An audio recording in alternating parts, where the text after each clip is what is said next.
All right, so we're hoping now we can get straight into that conversation now with Jennifer Acio, Ending Violence Against Women, UN South Africa, and we're talking about particularly cyber violence against women. So, Jennifer, the first question I started to ask you was basically how pervasive this issue of cyber violence is against women and girls in South Africa. I mean, statistics are alarming.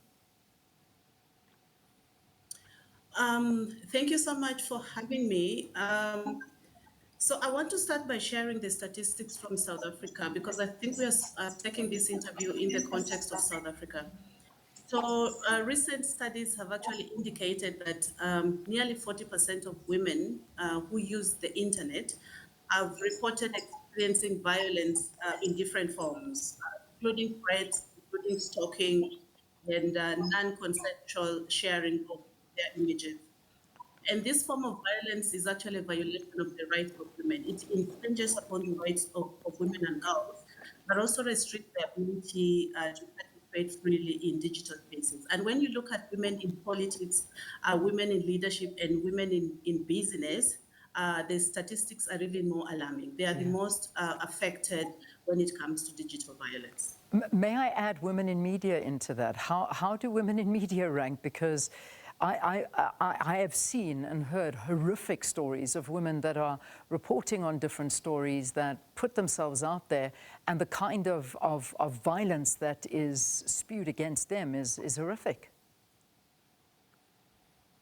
That is correct. That was actually an omission on my part because the rate at which women in media are also facing digital violence is equally alarming. We have about 28% of women journalists that report abuse, online abuse of different kinds, whether it is doxing, whether it is threat of physical attacks, whether it is threat of femicide, and name it. The women in the media are not spared when it comes to digital violence. And I think that's because also a lot of the work that they do is linked to, digital platforms and technologies. Yeah, absolutely. So they're more exposed. And let's talk a little bit more about these digital platforms now, because this violence is out there. It's there for everybody to see. I mean, some of us, and I include myself in this. I mean, I have distanced myself particularly from X because I just find it a very vile platform in terms of a free for all. Anybody can say anything against anyone, and they get away with it. And this is what frightens me. Now, what do digital platforms do about this? Because I think the story of do what you want, say what you want, and get away with it appears to be the theme throughout all of this. What do they do? How much accountability do they actually take for it?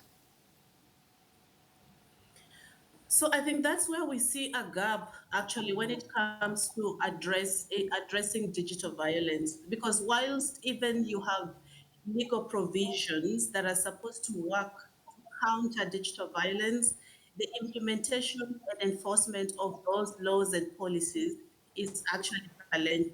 So we have a gap there. So we have different platforms where women experience violence. But when it comes to taking accountability for the violence that is experienced by women digitally, it's a big area. It's an area that needs to be looked into and taken with a little bit of more seriousness than it actually is now. So I think for us, what we encourage digital users to do is, if you're not sure about something, don't share it. Do not reshare information that, of course you don't know. Do not make fun of women online. If somebody has sent you something on WhatsApp, for example, ask yourself, is it something that I need to share?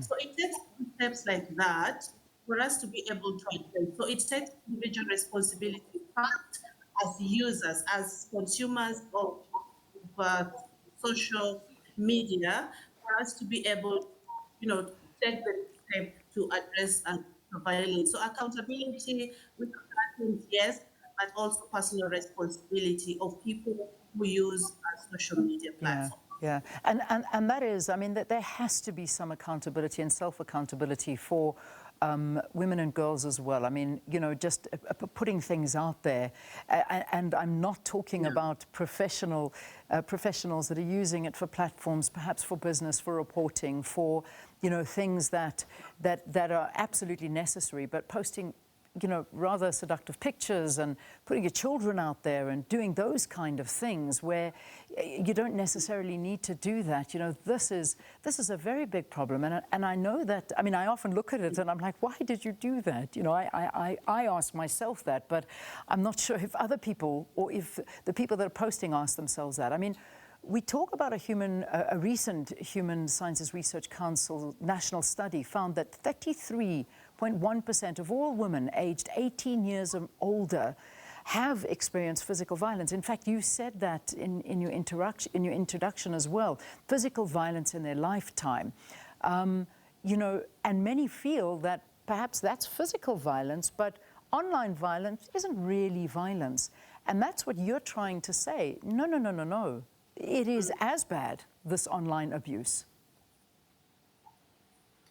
Online abuse, is as bad as any form of violence. Oh, okay. I hear you. I can see you there. Let's just very quickly, I'd like to get a closing point from you. I know our signal hasn't been very, very good, unfortunately, but I would like to hear from you what your closing remarks would be in terms of the advice that you would give the government in terms of how they can sort this out, and more specifically, technology companies and, as we've said, ourselves. Thank you so much. So my parting shots would be, I think governments have to, all governments and all stakeholders, I think we have to work together to ensure that the way we are addressing violence actually matches the speed at which digital violence is rising. And we need to work doubly hard to raise awareness so that everybody knows and uses digital platforms responsibly. All right, let's leave it there, Jennifer. Thank you very, very much for talking to us.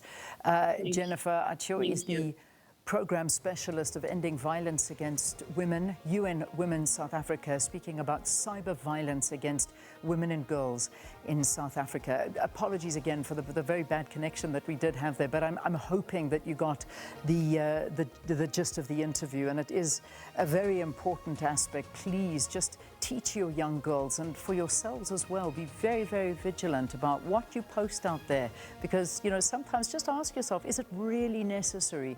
And as I mentioned earlier, it's not about being professional and how you find that some people will put things out there, but they'll still encounter all of this abuse as women, and I see that particularly with female journalists. It's absolutely horrific how you'll find that people go at them, but in a very horrible sexual manner in terms of what they will do to them because they don't agree with what they're saying. It's horrific.